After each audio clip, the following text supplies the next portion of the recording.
US and international affairs analyst Calvin Dark joins us now for more on this.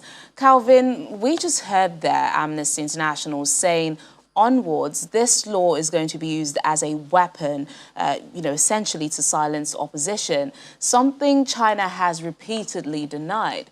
But from your assessment, is this the end of the one country, two systems principle in Hong Kong? Exactly the end, but what I would say is that the protesters, from 2019 and then through last year, they weren't just,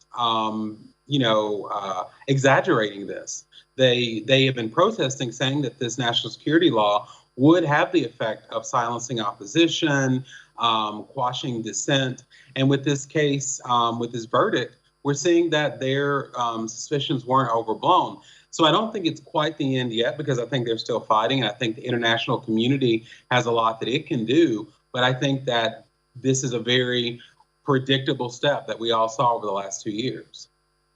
Of what the international community can do, we also have to bear in mind that China has repeatedly spoken against foreign interference in the region. What more do you think the international community can do here without stepping on China's toes and worsening an already fragile relationships all around?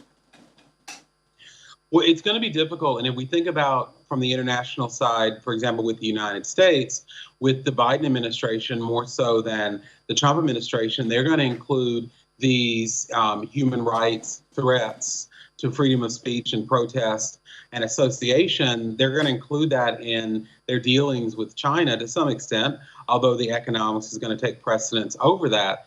Also, I think private sector companies who might be subject to punishment under this law for things they may allow on their platforms. They'll also help, provide that kind of support for those protesting. But I also think that China is going to continue to insist that this is a domestic internal problem and that it's nobody else's business. So that's going to be a tough dynamic to defeat. All right, then, US and international affairs analyst Calvin Dark, thank you so much for your thoughts on the program. Thank you.